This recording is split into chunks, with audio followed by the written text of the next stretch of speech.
Amigos, bienvenidos a 15 Minutos Reset. Soy Luis Batista, me da mucho gusto saludarles y vean el invitado de qué nivel es el día de hoy. Miklos Lukács. ¿Cómo estás, Miklos? Hola Luis, ¿qué tal? Un gusto estar aquí en tu programa y con toda la gente de Reset.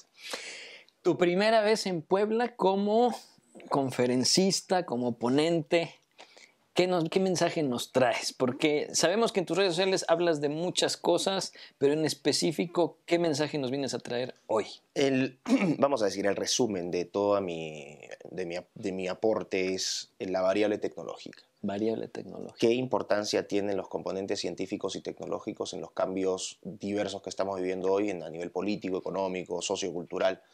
No se hablaba de esto, se hablaba de la batalla cultural, que Agustín habla mucho de eso, se hablaba de la parte de las ideologías políticas con Nico, que hacía ese trabajo, Pablo, que habla desde las ideologías, del género, del feminismo, pero faltaba ese componente tecnológico que explicara cuáles son muchas veces las motivaciones detrás de estas ideologías y qué se busca con, o qué usos o aplicaciones se le da a la tecnología para someternos a una sociedad cada vez más restringida en libertades, que es lo que estamos viendo ahora. Y también una sociedad que gradualmente va desapegándose del concepto del ser humano.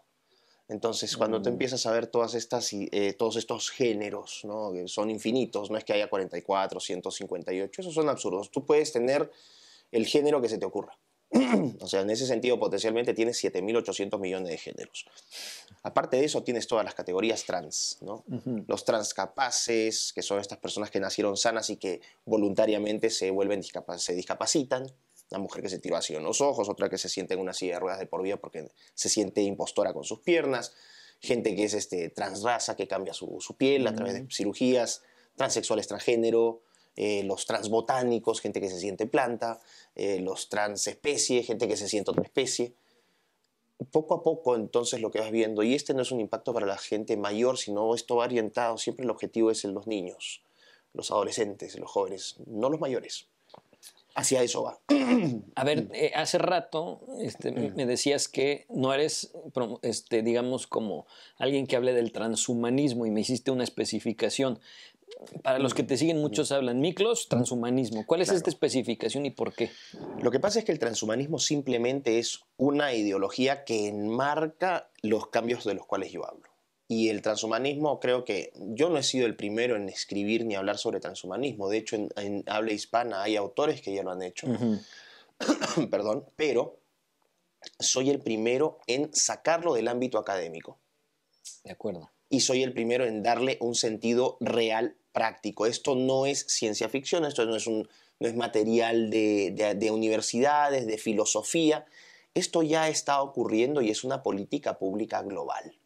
¿Y cómo sustento eso? A través de esta idea de la cuarta revolución industrial, que es un concepto acuñado desde el Foro Económico Mundial en Davos, Suiza, que no es conspiración, pueden ir a la página web y pueden leerlo. Y la definición que se hace de cuarta revolución industrial, que es fusión de sistemas biológicos, tecnológicos y digitales.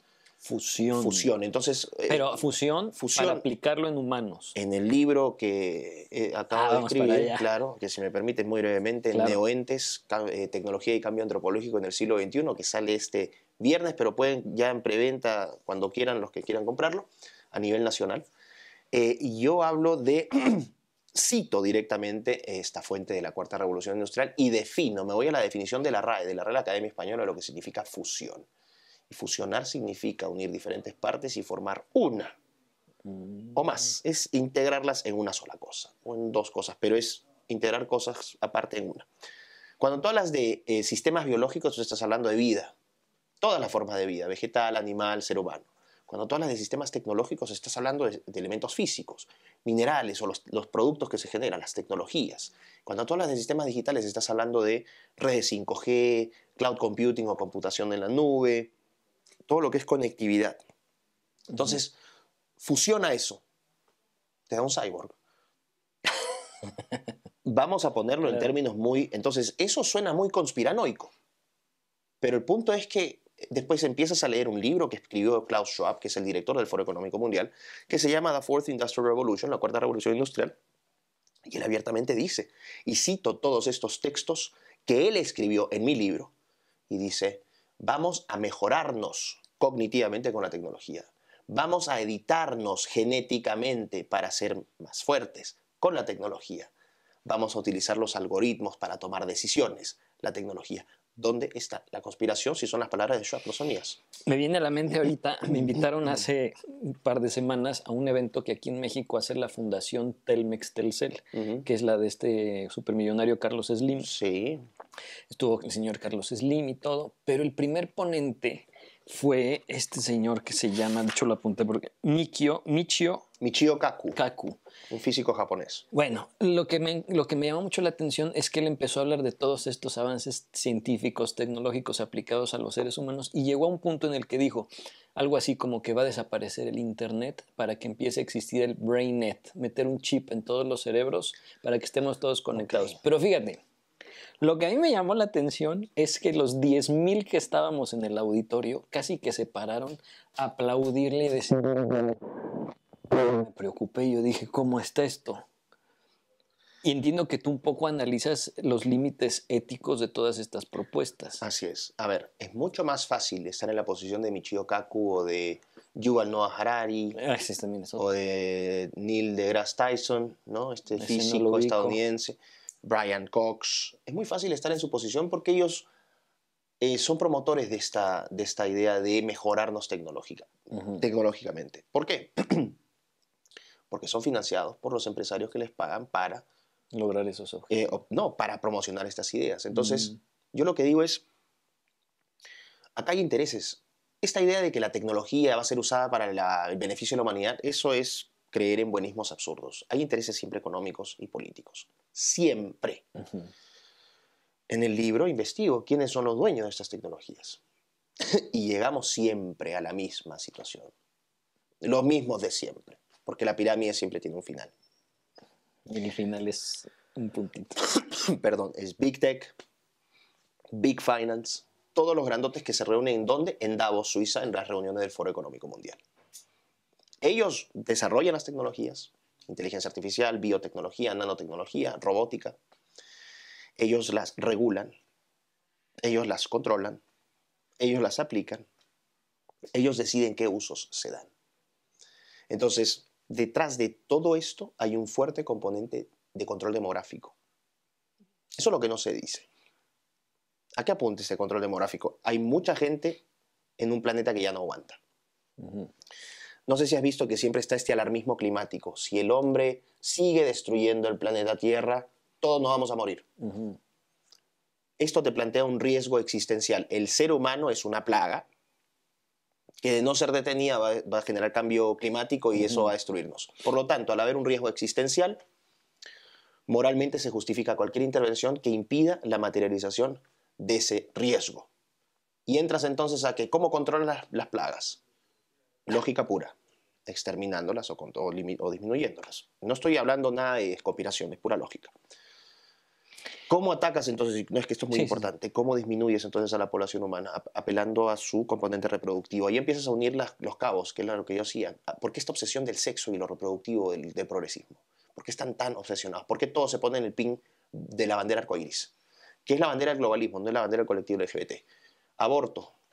No voy a explicarlos porque eso hablo en mis conferencias, pero ¿el aborto qué hace? ¿Te aumenta población? La disminuye. No te la disminuye, ni siquiera te la limita, ¿no? Te la mantiene. ¿Qué hace la ideología de género y los derechos LGBT? ¿Qué te hace que son tributarias y se autorreafirman?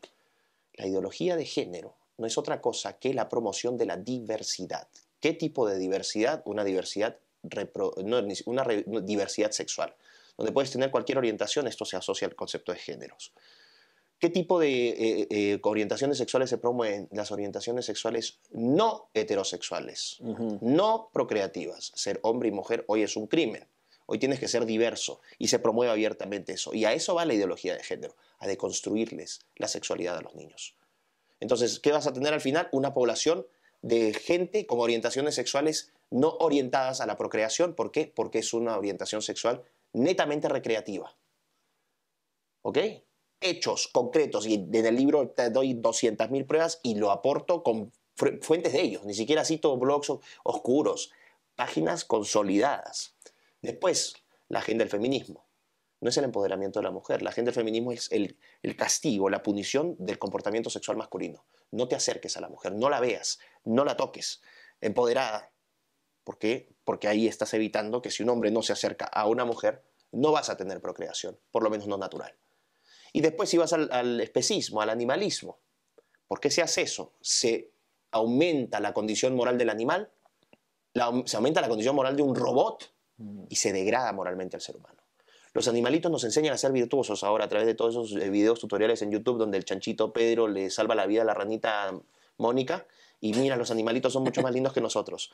Es que eso es muy peligroso porque lo que haces es igualas moralmente a los animales y a los seres humanos. Y lo que haces con los animales o con las cosas no puede ser con los seres humanos. Y finalmente, la eutanasia. ¿Qué hace la eutanasia? La eutanasia lo que hace es reducir población. Es la única de las políticas. Es muy chiquitita, pero su fin no es ese. Junto con el aborto, el propósito es cosificar al ser humano. El aborto es la transición de facto de un ser humano, de sujeto de derecho a cosa. Es una cosa que tú votas, porque no me es útil, la puedo votar. Cuando tú tienes la justificación moral a través del especismo de que son moralmente iguales, ¿no? Si tú equiparas a un ser humano con un robot, ¿te das cuenta? O sea, hay una integración y esto no es conspiración. La gente que quiera entenderlo así van a contribuir a su propia infelicidad y a su propia tragedia. Que no hayan escuchado no es un problema. Entonces, volviendo a lo de Michio Kaku y con esto cierro, toda esta gente es gente rentada en planilla para promover una agenda que termina beneficiando no solamente los intereses económicos de los grandotes, no solamente los intereses políticos, sino también una idea de progreso, que es muy importante, una idea de progreso que es absolutamente excluyente, una idea de progreso en el cual es necesario, como requisito sine qua non, controlar la plaga porque somos demasiados. El futuro ahora va a ser, vamos a ser menos, pero mejores. Neoentes, en los pocos minutos que nos quedan. ¿Por qué el título? Y adelántanos algo para abrirnos el apetito. Ya te he adelantado algo. Entonces, neoentes es justamente esta idea de que un ente es una criatura que existe. ¿Se refiere al ente de la metafísica de la filosofía? Ente, cuando hablas de un ente, sí, puedes hablar de eso. Un ente es una criatura. Pero es una criatura que puede existir o no existir. Es una criatura que puede ser física, pero también es una criatura que puede ser no intangible. Entonces, cuando yo hablo de neoentes, no solamente me refiero a estos pre-transhumanismos que son todas las ideologías trans, por algo tienen el prefijo trans, no es por nada. Transhumanismo. Todas estas categorías son pre-transhumanismo, son nuevas formas, neoentidades, nuevas formas de vida. Pero no se restringen a lo físico. Puedes tener más adelante quimeras, combinar material genético de animales con material genético de seres humanos, que ya se ha hecho y cito casos. En el libro. En el libro, por supuesto. Okay. Y no cito el blog de Pedrito, no, cito Nature, Science, Scientific American, o sea, sus portales, para que ni siquiera me digan, oye, está usando fuentes truchas. Sí, son... Y también abro, por ejemplo, de esta nueva propuesta que se ha hecho desde la universidad, de la academia inglesa, de los bebés Tamagotchi. Ahora ya no necesitas tener hijos, ahora vas a tener hijos en el metaverso. Y lo dicen abiertamente para ayudar a controlar la población. Bueno, más claro no puede estar. Ahí está. O sea, y con esto cierro esta parte. Yo lo que te digo es, yo en el libro no llego a una conclusión. ¿Por qué? Porque la conclusión se la dejo al lector. Para que no digan después, uy, está tratando de imponer. Ustedes evalúen todo el material que les he dado. Primer capítulo, un repaso de lo que es el ser humano. Historia de la idea del ser humano, cómo se ha concebido, desde Platón hasta los postestructuralistas franceses de los 60. Segundo capítulo, la idea de progreso, cómo se entiende el progreso. San Agustín de Hipona fue el que dio la definición moderna de progreso, no fueron los revolucionarios franceses. Hablo de eso. ¿Pero qué han hecho? Secuestrar esa idea de progreso, por eso es un progresismo. Tercer capítulo, transhumanismo. Los orígenes históricos del transhumanismo. Empiezo con Gilgamesh, en la épica de Gilgamesh o la epopeya de Gilgamesh, este rey de Uruk que quería ser inmortal y termina muriéndose porque la inmortalidad solamente está reservada a los dioses. Capítulo 4, Un mundo feliz, haciendo referencia al libro de Aldous Huxley, donde hablo de la cuarta revolución industrial y la agenda del medio ambiente. Y quinto capítulo, los casos reales. Ok, ¿este es el mundo feliz? Estas son las consecuencias del mundo feliz. Y pongo todos los casos terribles que están pasando. Y el capítulo número 6, neoentes, donde encapsulo todo Y hablo, por ejemplo, de John Harris, que es un bioético de la Universidad de Manchester, que decía abiertamente que las sociedades tienen que ser completamente femeninas y que hay que desaparecer al hombre de la sociedad. Y este señor es experto, asesor, consultor de la Organización Mundial de la Salud, de la Unión Europea. Okay. Entonces la gente saca sus conclusiones. Si Miklos no hubiera escrito ese libro... Nadie lo escribe. Y Miklos, pero si Miklos se acercara a leerlo, ¿a qué conclusión llegaría? No, la tengo clarísima. Todo esto persigue un control demográfico. Es un control demográfico maltusiano, es decir, mucha gente, pocos recursos, que ha sido la argumentación clásica, que está respaldada, que también respaldo en el libro. Pero la que yo agrego, y esta es mi contribución original, es un componente o una justificación post-darwiniana. ¿Y qué significa post-darwiniana? Te lo resumo al toque. La evolución es lenta, es cruel y no tiene un propósito. Esa es la evolución darwiniana, asumiendo que la teoría de la evolución es real. Los transhumanistas dicen, o los proponentes de esto dicen, ya tenemos herramientas como la biotecnología, la inteligencia artificial, vamos a deshacernos de Dios, vamos a tomar control de nuestro proceso evolutivo y va a ser mucho más corto porque vamos a meternos cambios rapiditos. Va a ser puro placer y pura felicidad, olvídense del dolor. Hedonismo, utilitarismo hedonista, esta cultura de la autogratificación que hoy se vive. Y finalmente, que va a tener propósito, claro, porque hay un ideal, tenemos que hacer esto. El problema es quién define qué vamos a hacer. ¿Qué pasa con los que no deciden? Ahí está. Eso es te digo sinceramente, esos son pedacitos del libro. Tiempo. 15 minutos reset. Mil gracias, Miklos, por haber estado aquí. Gracias. Nos vamos con un apetito muy abierto de leer tu libro. Ojalá que les parezca súper interesante. Yo estoy seguro que va a cambiar un montón de mentes. Miklos Lukács, muchísimas gracias y a todos nos vemos en el siguiente 15 minutos reset.